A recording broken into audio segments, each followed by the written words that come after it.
L'info écho avec Capital. Le coup de gueule du jour est poussé par les médecins généralistes dont les cabinets se vident depuis le début de la pandémie. Ils sont notamment inquiets de ne plus voir certains de leurs patients habituels comme ceux victimes de pathologies chroniques. Le collectif des généralistes enseignants réclame au pouvoir public une mise à disposition des masques et des produits de désinfection, et ce afin d'accueillir le public dans les meilleures conditions possibles. Ils demandent aussi au gouvernement d'inciter les patients à contacter leur médecin généraliste pour leur suivi habituel et non pas les en décourager malgré les contraintes du confinement.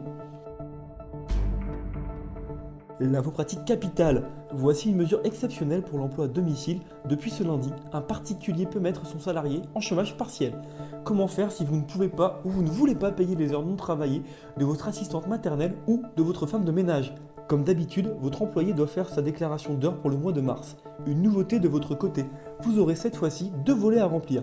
Pour le premier, rien ne change, vous y déclarez les heures effectuées. Sur la deuxième partie, indiquez les heures qui auraient dû être effectuées mais qui n'ont pas été travaillées.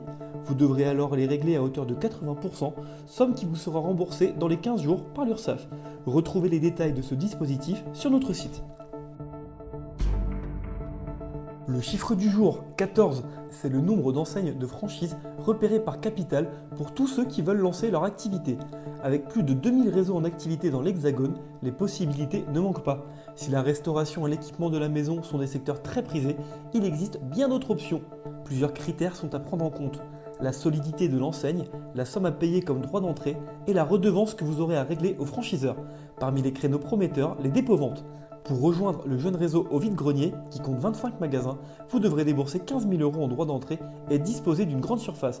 Livraison de pizza, aménagement de jardin, découvrez ces 14 franchises sur notre site. Et on termine avec cette initiative des opticiens. En plein confinement, les 3 syndicats d'opticiens ont annoncé le lancement d'un service de garde. La liste des quelques 350 professionnels qui y participent est à retrouver sur urgenceopticien.fr. Toutes les prestations ne seront toutefois pas assurées. Les opticiens seront là pour aider si vous perdez ou cassez vos lunettes, mais uniquement dans les cas les plus urgents. Ils demandent par exemple à ne pas se déplacer pour un renouvellement des lentilles de contact ou des produits d'entretien de vos lunettes.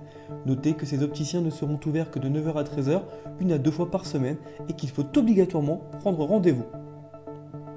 C'était l'info écho avec Capital.